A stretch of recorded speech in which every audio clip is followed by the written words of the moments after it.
دوستو کئی سال پہلے جب ابھی بنگلہ دیش کے اندر شیخ حسینہ صاحبہ کی سرکار موجود تھی اور پاکستان میں عمران خان صاحب کی حکومت تھی، تو ان دنوں میں بھی پاکستان کی طرف سے ایک پروپوزل گیا تھا بنگلہ دیش کو کہ دونوں ملکوں کے درمیان جو آرٹیفیشلی ٹائز کو ڈاؤن گریڈ رکھا گیا ہے یہ نہیں ہونا چاہیے. ہمارے ٹائز جو ہیں وہ اچھے ہونے چاہیے، کیونکہ بہت ساری ایسی چیزیں ہیں جو کہ دونوں ملکوں کے عوام کے بھلائی میں ہیں، بینیفٹ میں ہیں اگر دونوں ملکوں کے درمیان ٹائز نارمل ہوں. مثال کے طور پر ٹریڈ ٹائز اگر دونوں ملکوں کے ریزیوم کر دیے جاتے ہیں تو بہت ساری ایسی چیزیں ہیں جو کہ امپورٹ اور ایکسپورٹ کی جا سکتی ہیں ایک دوسرے کے ملکوں میں، اناج سمیت، کاٹن، اناج، یہ ساری چیزیں.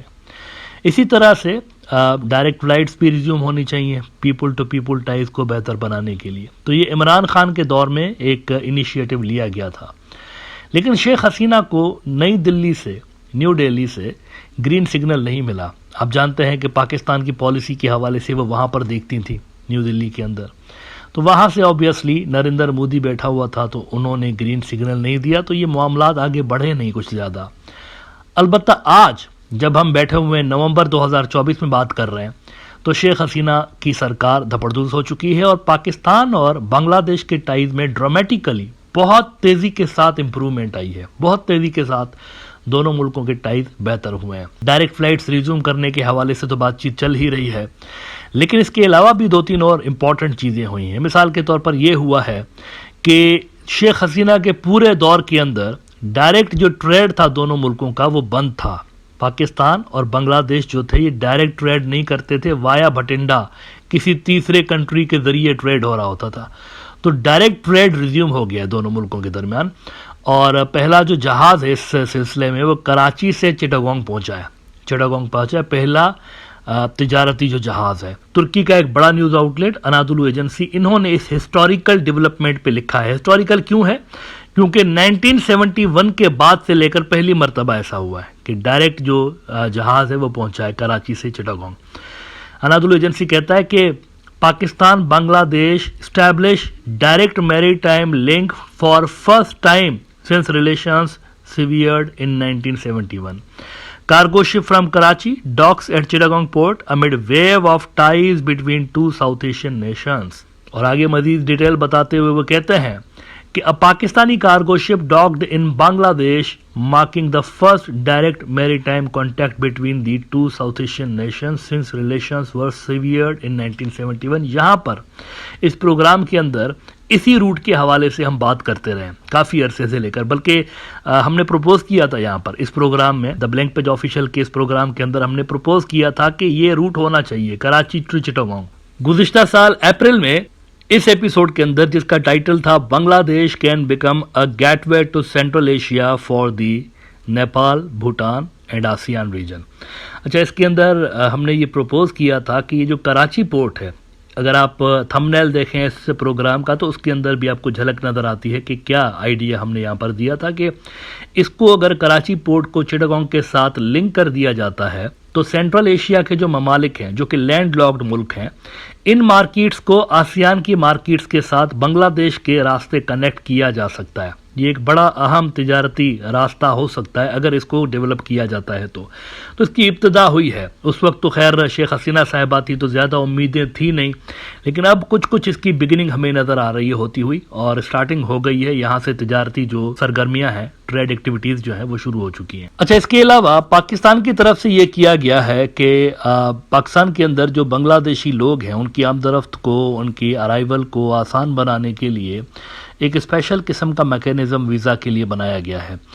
پاکستان کی جانب سے 48 گھنٹوں کے اندر ای ویزا ایشو کرنے کا ایک سسٹم بنگلہ دیش کے جو لوگ ہیں ان کے لیے بنایا گیا. یعنی اگر آپ کو پاکستان کا ویزا چاہیے تو آپ کو آن لائن اپلائی کرنا پڑے گا. اس کے لیے صرف آپ کو 2-3 چیزیں چاہیے ہوں گی. بہت ہی سمپل پروسیس ہے. ایک تو آپ کو پاسپورٹ کی کاپی چاہیے ہوگی، دوسرا آپ کو ریٹرن ٹکٹ آپ کو وہاں پر دکھانا پڑے گا، اور تیسرا اسٹے کی ڈیٹیل آپ کو دکھانی پڑے گی. تو 48 گھنٹوں کے اندر ویزا جو ہے وہ پروسیس ہو سکتا ہے پاکستان کا. تو انتہائی سمپل کر دیا گیا ہے پروسیس پاکستان کی جانب سے. The idea is to attract business community and tourism as well. Now ان ساری ڈیولپمنٹس کو انڈیا کے اندر بھی کچھ اچھی نظر سے نہیں دیکھا جا رہا. نیو دہلی ڈیفینیٹلی پینک میں ہے، کیونکہ ان کی جو فارن پالیسی تھی بنگلہ دیش کے حوالے سے، اس کا جو سینٹرل پلر تھا that was anti Pakistan narrative. انہوں نے جو سب سے زیادہ کوشش کی ہے تھرو آؤٹ دا ڈیکیڈز، وہ یہ کوشش کی ہے کہ بنگلہ دیش کا سسٹم کچھ ایسا رہے کہ وہاں پاکستان کی کوئی جگہ نہ بن سکے، یعنی بنگلہ دیش کے اندر پاکستان ایک ایرریلیونٹ قسم کا پلیئر ہو۔ اس کا سب سے بڑا فائدہ یہ ہوگا کہ انڈیا کی جو ہیجمنی ہے وہ برقرار رہے گی، انڈیا کی جو وہاں پر اثر و رسوخ تھا، انفلوئنس تھا، وہ برقرار رہے گا، اور یہ ہوا بھی۔ شیخ حسینہ کے 15 سال کے دور کے اندر اگر آپ دیکھیں تو یہ پورٹرے کرنے کی کوشش کی جاتی رہی، یہ امپریشن دینے کی کوشش کی جاتی رہی کہ ہمارے پاس زیادہ چوائسز نہیں ہیں، آپشنز نہیں ہیں، انڈیا کی مارکیٹ بہت بڑی ہے تو یہ ہمارے لیے سب سے زیادہ امپورٹنٹ ہے، ہمارا میڈیکل کا شعبہ بھی ان کے اوپر ڈیپینڈ کرتا ہے، وغیرہ وغیرہ۔ یہ ایک غلط قسم کا امپریشن وہاں پر کریٹ کرنے کی کوشش کی گئی۔ ایز اے ریزلٹ ہوا یہ ہے کہ بنگلہ دیش کی فارن پالیسی تھوڑی سی کلوزڈ تھی، مطلب بند تھا ایک طرح سے دنیا کے لیے، جیسے تھوڑا سا بھوٹان کے جیسا نظر آتا ہے۔ بھوٹان پہ تو بالکل ہی قبضہ تھا نا، بھوٹان تو کسی بھی پرماننٹ جو ممبر ہیں یونائٹڈ نیشنز کی سیکیورٹی کونسل کے، ان کے ساتھ بھوٹان کے ٹائز ہیں ہی نہیں، کوئی ڈپلومیٹک ٹائز نہیں، گنے چنے کوئی 1-2 ملک ایسے ہیں جو کہ ان کو ریکگنائز کرتے ہیں، کیونکہ انہوں نے کوشش ہی نہیں کی۔ ان کو لگتا تھا کہ کل کائنات ہماری انڈیا ہے، لیکن ڈوکلام واقعے کے بعد یعنی اسٹریٹجیکلی وہ مجبور ہو گئے کہ ہم دوسرے ملکوں کے ساتھ بھی اپنے ٹائز بڑھائیں۔ فرانس کے ساتھ بھی ان دنوں کافی پیار کی پینگیں بڑھاتے ہوئے نظر آ رہے ہیں بھوٹان والے، چائنا کے ساتھ بھی، فرانس کے ساتھ بھی۔ بنگلہ دیش کی صورتحال بھوٹان کے جیسی تو نہیں تھی ایگزیکٹلی، لیکن تھوڑا تھوڑا ان جیسی تھی، مطلب لمیٹڈ ملکوں کے ساتھ۔ آپ دیکھیں شیخ حسینہ کے دور میں بنگلہ دیش کے ٹائز رہے، سینٹرل ایشیا جانے سے ہچکچاتے تھے کیونکہ پاکستان سے کراس کرنا پڑتا ہے، تو اس کے لیے انڈیا کی اپروول چاہیے۔ اسی طرح سے جو اسلامک کنٹریز ہیں وہاں بھی بنگلہ دیش کا جتنا انفلوئنس ہونا چاہیے اتنا نہیں تھا۔ اس کا ریزن اصل میں یہ تھا انڈیا فیکٹر۔ اب دیکھتے ہیں انڈیا کے میڈیا آؤٹ لیٹس نے ان ساری ڈیولپمنٹس کو کیسے رپورٹ کیا ہے۔ فرسٹ پوسٹ کو میں ذرا دکھانا چاہتا ہوں۔ انہوں نے کہا cargo vessel from Pakistan arrives at Bangladesh port in first ever direct maritime link between two nations. A cargo vessel from Karachi arrived at Bangladesh Chittagong port on Wednesday. The authorities from both sides called it the first ever direct maritime link between the two countries. اور مزید وہ کہتے ہیں کہ بنگلہ دیش cozies up with Pakistan. The arrival of Pakistani vessel at a Bangladesh port reflects the Mohammad Yunus-led interim government's shift to a regional approach. After the fall of the Hasina administration, Yunus held numerous talks with Pakistani Prime Minister Shehbaz Sharif. These initiatives come as a major shift to Dhaka's foreign policy towards the country, which was responsible for heavy atrocities during the 1971 Liberation War. اب دیکھیے ان تمام developments کے اوپر ایک مرتبہ پھر سے Indian media 1971 والا کارڈ آپ کو کھیلتے ہوئے نظر آ رہا ہے، اور یہ چیزیں آگے چلیں گی، مزید یہ اس کو مزید کھیلیں گے۔ اچھا، میں ہمیشہ یہاں پر کہتا رہا ہوں کہ یہ جو انڈیا کے ہارڈ لائنرز، انڈین میڈیا 1971 والا کارڈ پلے کرتے ہیں نا، میرے خیال سے کچھ زیادہ ہی انہوں نے پلے کر دیا۔ دیکھیں 1971 کا مطلب یہ نہیں ہے کہ آپ وہ دروازے بھی بند کر دیں جس سے لوگوں کو فائدہ ہو سکتا ہے۔ مثال کے طور پر آپ دیکھیے، ایسے تو بنگلہ دیش کو انڈیا سے بہت سارے معاملات میں شکایتیں ہیں، لیکن بنگلہ دیش ٹریڈ تو کر رہا ہے نا انڈیا کے ساتھ، اس سب کے باوجود آج بھی ہو رہا ہے۔ مطلب آپ دیکھیں کہ شکایتیں اپنی جگہ پر، لیکن بزنس اپنی جگہ پر، وہ تو چل رہا ہے۔ تو پاکستان کے ساتھ بھی اگر شکایتیں ہیں بنگلہ دیش کو، تو اس میں ٹریڈ بند کرنا یا لوگوں کی آمد و رفت بند کرنا، اس کا کوئی لاجک سمجھ میں آتا ہے آپ کو؟ اس کا کوئی لاجک ہے؟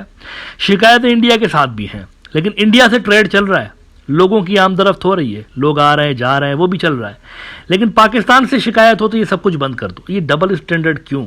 امریکہ اور چائنا کے درمیان کولڈ وار چل رہی ہے، دونوں ملکوں کے جو پولیٹیشنز ہیں وہ ایک دوسرے کی پالیسیز کو بالکل پسند نہیں کرتے، لیکن ٹریڈ تو چل رہا ہے اور لوگوں کی آمد و رفت بھی جاری ہے وہاں پر۔ تو میرے خیال سے یہ ساری چیزیں جو ہے 1971 ایک سیپریٹ مدعا ہے، اس پہ بھی بات ہونی چاہیے، میں سمجھتا ہوں اس پہ بھی بات ہونی چاہیے، اس ایشو کو بھی حل ہونا چاہیے، لیکن اس کا مطلب یہ نہیں کہ آپ ٹریڈ کی پاسبلٹیز کو بند کر دیں یا لوگوں کا آنا جانا بند کر دیں۔ یہ دونوں سیپریٹ ایشوز ہیں اور ان کو سیپریٹلی ہی ڈیل کرنا چاہیے۔